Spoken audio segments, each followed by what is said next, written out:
It's me again. My name is Mora Maina. I'm a registered dietitian and I help people to positively shift their relationship with food and their bodies. So, our topic of discussion today will be fad diets. First of all, let's understand what a fad diet is. A fad diet is an eating plan that often promotes quick and easy weight loss or radically improved health. So, fad diets can be tempting as they offer quick fixes to either real or perceived problems. You could be having an health condition that need to be solved through diet. It could be obesity, it could be weight gain and baby fat, whatever it is. Okay. But the problem is these diets, they have very little scientific evidence to support their claims. Okay, so like all fad diets, different diets go in and go out of fashion. So there are always new diets emerging to replace the previous one that actually failed. So sometimes these diets seem to work for a while, but often the success is short-lived. Then another diet take the spotlight. All thanks to social media, the reach of fad diets has grown tremendously. Influencers and celebrities can have dramatic impact on large influences by promoting the so-called easy solutions. So, yet the quality of their advice is often highly questionable and potentially unsafe and harmful.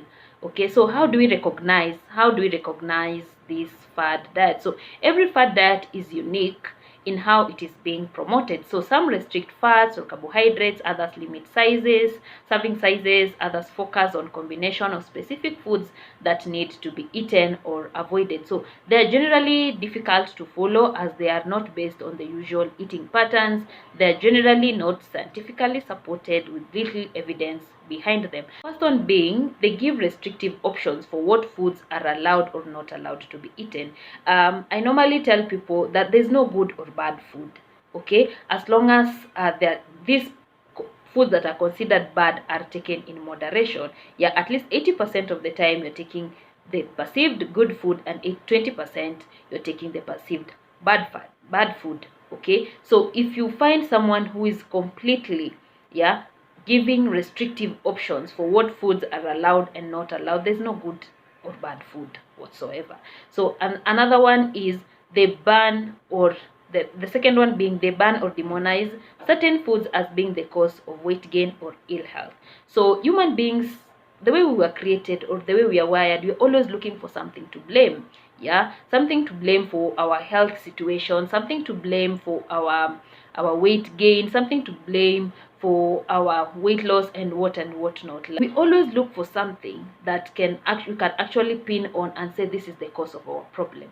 And the marketing strategies is based on what how we are as human beings. When you find something to blame, yeah, if they tell you it's the wheat that is causing you to gain weight, that is the first thing you want to avoid. If they tell you it's dairy that is causing your weight gain, or rather it's causing you this health condition, that is the first thing you want to remove, or rather to get rid completely from your diet. So if you find a diet that ban or demonize certain foods as being the cause of your weight gain or ill health, then you need to ask more questions. And then another one, number 3, they promise quick and easy weight loss with little effort. No pain, no gain. Yeah, but you love shortcuts. As human beings, you love shortcuts by the end of the day. So if this particular diet promises you quick fix or rather easy weight loss, that's the first thing you want to go for. And our bodies, that doesn't work like that.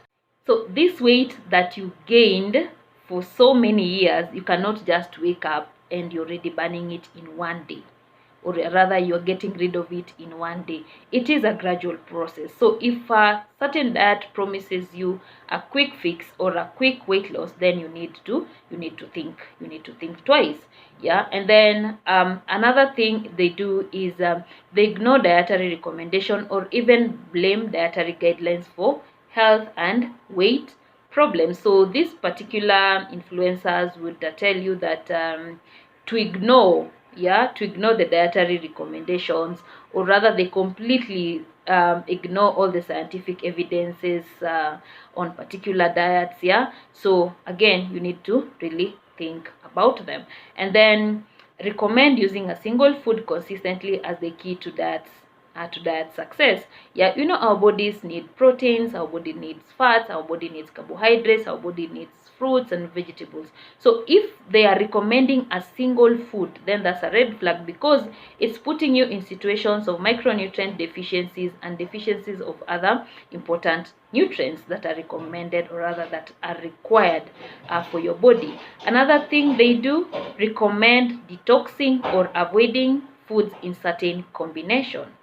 Okay, our body naturally detoxifies itself through our kidneys, our liver, our skin, our digestive system. That's how the body is able to get rid of toxins from our body. So if a particular diet promises to detox your system, to detoxify your body, or rather to cleanse your body, there's nothing like that. Our body doesn't operate like that. So you need to really check out on that. And then another thing they do is that they recommend the same diet for everyone without accounting for specific needs. Yeah, so I mean, nutrition is individualized. Nutrition care plan is individualized. My nutritional needs might not be the same as your nutritional needs. You could be having the same weight, you could be having the same everything, but nutritional plan is individualized. It's not a one size fits all. So if this diet is actually promoted for everyone, then again that one is a red flag. Yeah, so what exactly is the problem with these fad diets? Yeah, after all those information I've given you, so what exactly is the problem with the fad diets? Yeah, the biggest issue with fad diets is that they encourage the idea that diet is a short-term behavior. Yeah, like I've said, we are created to eat. Okay, human beings were created to eat, and to eat everything.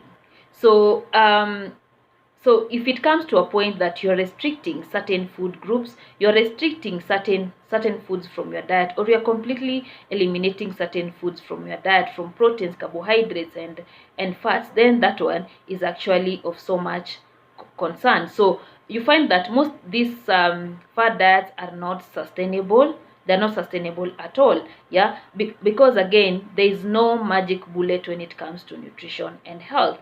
Yeah, so and when fad diets demonize particular foods or food groups, it can create an unhealthy relationship with food. This may lead to disordered eating and eating disorders. So many fad diets do lead to initial weight loss. We don't dispute that, but this diet cannot be followed in the long term. So as most find the food rules, because most of the time we find the food rules to be so restrictive, they create this vicious cycle of yo-yo dieting cycle, whereby there's weight loss followed by almost inevitable weight gain. So instead of following the latest fad diet, why not try having nutritious foods and being physically active? And being physically active doesn't necessarily mean hitting the gym every day. It can be something as simple as just moving around, and also it can be something as easy as just walking. Yeah, sleeping enough, hydrating properly, ensuring your mental health is okay. Yeah, so that's the best way to go around nutrition and good health, and you're good to go. So with that said, thank you so much for watching, and see you in the next video. Bye.